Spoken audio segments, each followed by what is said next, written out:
प्यारे दोस्तों, मैं आज का इस संदेश को एक कहानी के माध्यम से बताना चाहता हूँ। तो आइए हम इस कहानी को शुरू से आखिरी तक सुने और समझने की कोशिश करें। एक व्यक्ति जो पत्थर काटने का काम करता था, उसने उस पत्थर काट करके थक चुका था और वह थकने के बाद उसे लगा कि मैं इस पत्थर काट करके अपना जीवन नहीं चला सकता हूँ, और इसीलिए उसके मन में ख्याल आया कि मैं इस पत्थर काट करके अपना खुशी हासिल नहीं कर सकता हूँ, इसलिए मुझे दूसरी नौकरी की तलाश करनी चाहिए। और वह उस पत्थर काटना को छोड़ करके वह दूसरी नौकरी की तलाश में निकल पड़ा। जब वह रास्ता में जा रहा था तो उसे एक व्यापारी का घर दिखा और वह नौकरी के खोज में उस व्यापारी के पास चला गया। जब व्यापारी के पास गया तो उसे लगा ये तो कितना धनीमान है, काश मैं भी इसके समान घर मकान और एक धनी व्यक्ति होता तो मैं खुश और संतुष्ट रहता।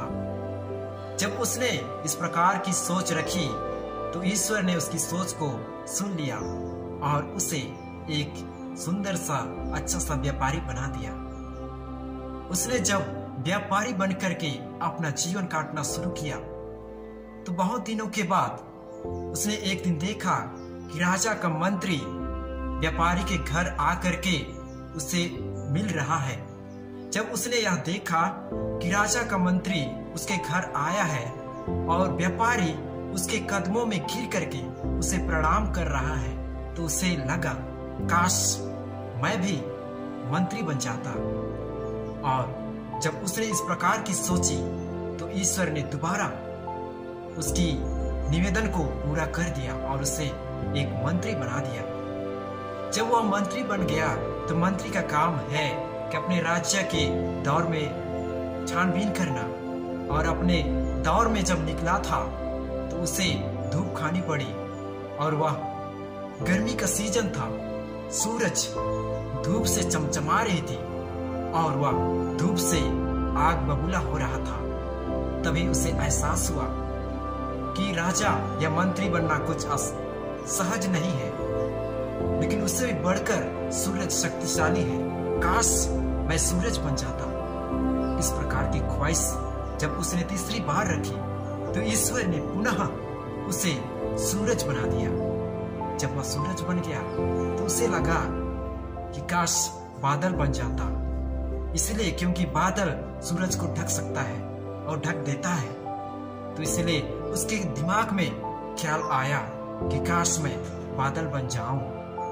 तो ईश्वर ने पुनः उसकी पुकार सुन ली और उसे एक बादल बना दिया। जब वह बादल बन गया तो उसने देखा कि हवाएं बादल को उड़ा ले जा रही हैं, लेकिन पत्थर को हिला नहीं सकती, चट्टान को हिला डुला नहीं सकती। तब उसके दिमाग में दोबारा ख्याल आया, काश मैं चट्टान बन जाता। तो ईश्वर ने पुनः उसकी पुकार सुनी और उसे एक चट्टान बना दिया। जब वो चट्टान बन गया तो उसने एक दिन देखा कि प्यारा सा लड़का अपने हाथ में हथौड़ी लिए, छेनी लिए हुए चट्टान की ओर आगे बढ़ रहा है। जब उसने ऐसा देखा तो उसे अपना पुरानी आदत, अपना पुराना व्यवसाय याद आया कि वह एक दिन चट्टान काट रहा था। चट्टान को हथेली से या तो छेनी से काट रहा था। जब उसने यह सोचा कि मैं तो यही व्यापार कर रहा था और इस व्यक्ति के हाथ में छेनी है, हथौड़ा है, तो जरूर ये मुझे काट डालेगा। तब उसे उस गलती का एहसास हुआ कि मैं जो किया वह गलत है, क्योंकि मैं इतने सारे स्वभाव होते हुए भी मैं अपना स्वभाव बाहर की दुनिया में खोज रहा था, और अंतिम में उसे परिणाम मिलता है कि वह जो था उसी में संतुष्ट रह सकता था, लेकिन वह दुनिया की चीजों में उस खुशी को, उस संतुष्टि को खोजने में लगा हुआ था। तब उसका गलती एहसास हुआ और उसने सोचा कि काश मैंने इस प्रकार ना किया होता। इसलिए दोस्तों, इस कहानी का तात्पर्य यही है कि यदि ईश्वर ने हमारे अंदर गुणों और प्रतिभाओं से भर दिया है तो हमें उसका सही उपयोग करना चाहिए, तभी हम जीवन में खुश और संतुष्ट रह सकते हैं। इस कहानी से हमें यही शिक्षा मिलती है कि हम जैसे भी हैं, जिस परिस्थिति में भी हैं, हमें अपने आप में खुश और संतुष्ट रहना चाहिए। जिस प्रकार महान दार्शनिक सुकरात ने कहा है, नो दैसेल्फ कहने का मतलब है अपने आप को जानो। यदि हम अपने आप को जानते हैं तभी हम सच्चे मायने में ज्ञानी हैं। लेकिन महात्मा गांधी का कहना है कि यदि आप अपने आप को सही रूप में जानते हो तो आप सबसे बड़े कलाकार हो। जी हाँ दोस्तों, यदि आप अपने अंदर के स्वभाव को, गुणों को, प्रतिभाओं को जानेंगे, पहचानेंगे तो आप ही सबसे बड़ा कलाकार होंगे। न केवल कलाकार बल्कि खुश और संतुष्ट रहने पाएंगे, क्योंकि खुशी और आनंद और संतुष्टि आपके अंदर है, न कि बाहर की दुनिया में।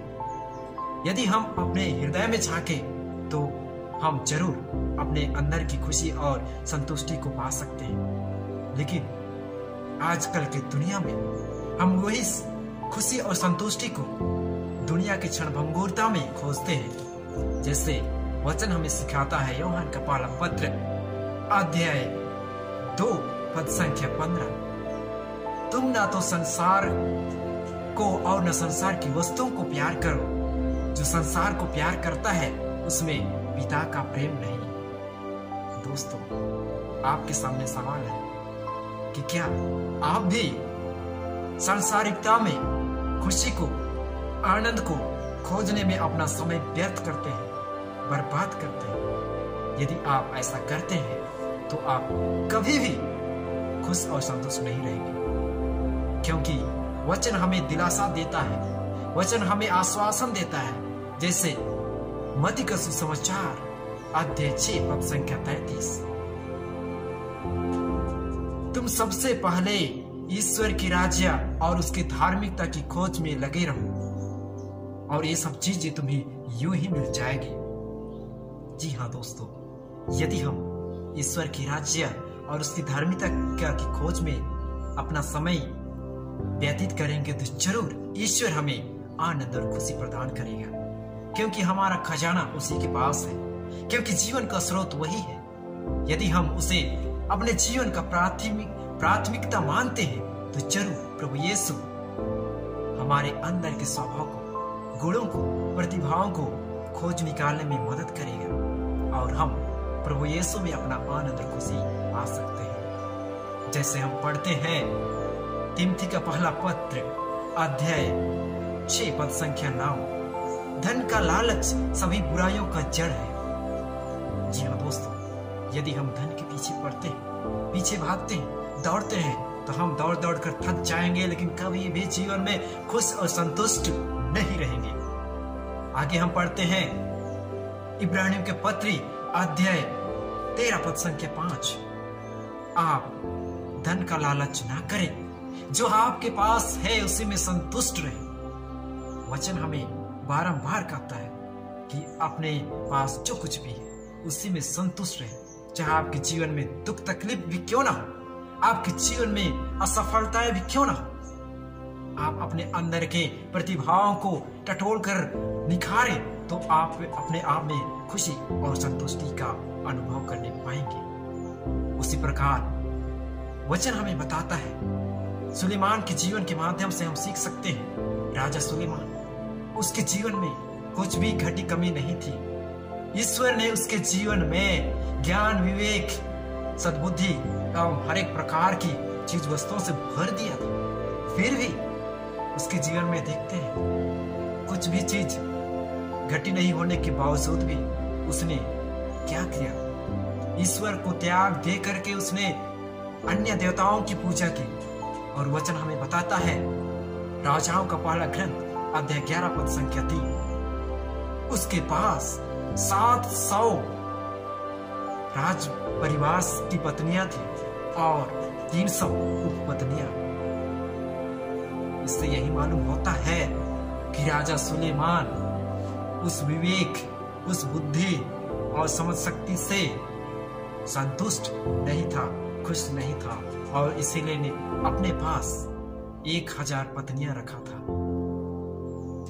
उसने किस प्रकार से उन पत्नियों के साथ मैनेज किया उसे आप और मैं नहीं जानते, लेकिन वचन बताता है कि उसके पास 1000 पत्नियां थी। दोस्तों, यदि हमारे पास भी 1000 पत्नियां होंगी तो क्या होगा? क्या हम खुश रहेंगे? मैं कहता हूं बिल्कुल नहीं, क्योंकि आनंद और खुशी आपके अंदर है दोस्तों। उसे कभी भी इस दुनिया में, इस क्षण भंगुरता में खोजने की कोशिश मत कीजिए, क्योंकि आनंद और खुशी ईश्वर की देन है, जो जन्म से ही आपके अंदर डाला है, जन्म से ही आपके स्वभाव में दिया है, आपके गुण में है, आपकी प्रतिभाओं में है। आपको निखारना है, आपको परखना है, आपको ढूंढना है, तभी जा करके हम आनंद और खुशी का अनुभव करने पाएंगे। आगे वचन बताता है, मत्ती का सुसमाचार अध्याय 6 पद संख्या 19 से 21 तक, पृथ्वी पर अपने लिए पूंजी जमा नहीं करो, जहां मोर्चा लगता है, कीड़े खाते हैं और चोर सेंध लगाकर चुराते हैं। स्वर्ग में अपने लिए पूंजी जमा करो, जहां ना तो मोर्चा लगता है, ना कीड़े खाते हैं और ना चोर सेंध लगाकर चुराते हैं, क्योंकि जहां तुम्हारी पूंजी है वहीं तुम्हारा हृदय भी होगा। जी हाँ दोस्तों, यह वचन हमें स्पष्ट बताता है कि हमें इस धरती पर पूंजी जमा करने की आवश्यकता नहीं है। हमारे अंदर हृदय में पूंजी जमा करना है, क्योंकि ईश्वर के राज्य में हम जाएंगे तो खाली हाथ ही जाएंगे। जिस प्रकार तिमोथी का पहला पत्र अध्याय 5 पद संख्या 6 और 7 हमें स्पष्ट रूप से बताता है, हम न इस संसार में कुछ अपने साथ लेके आए हैं और न यहाँ से कुछ साथ लेकर के जाएंगे। यदि हमारे पास भोजन और वस्त्र है तो हमें उसी में संतुष्ट रहना है। जी हाँ दोस्तों, वचन के माध्यम से हमें सीखना है कि प्रभु यीशु हमें क्या शिक्षा देना चाहते हैं, हमारे जीवन में क्या बदलाव लाना चाहते हैं, हमें कहाँ पर अपना ध्यान केंद्रित करना है।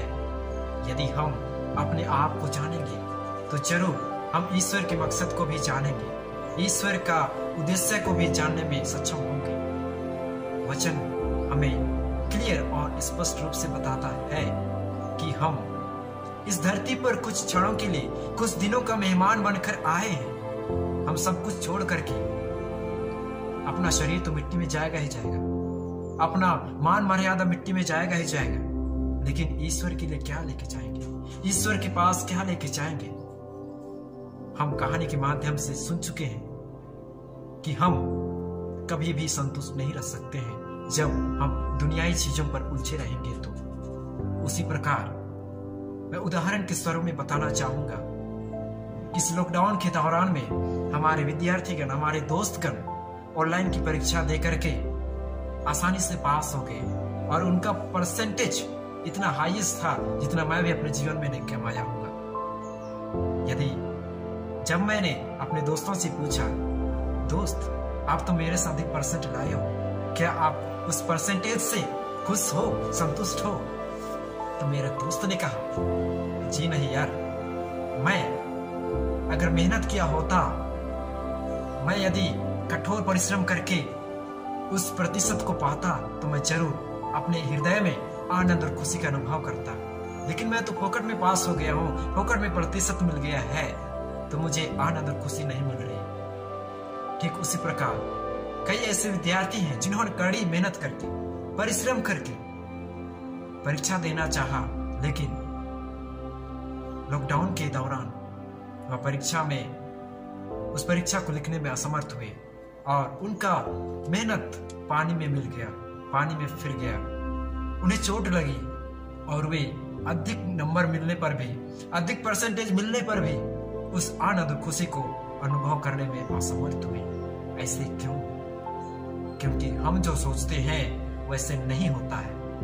तब हमारे अंदर चोट लगता है, हमारे हृदय को चोट लगती है और हमें लगता है कि मैं खुश और संतुष्ट नहीं हूँ। जी हाँ दोस्तों, क्योंकि हमारे लिए असंभव है लेकिन ईश्वर के लिए सब कुछ संभव है।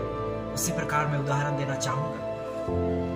अनाथ बच्चों को आप जानते हैं जिनके माता पिता नहीं, और ऐसे कई लोग हैं जिनके हाथ पैर सही तरीके से नहीं है, जिनके लिए ईश्वर ने देखने का वरदान नहीं दिया। यदि उनसे पूछा जाए तो क्या वे संतुष्ट हैं? मैं ऐसे कई जगहों पर विजिट किया हूँ।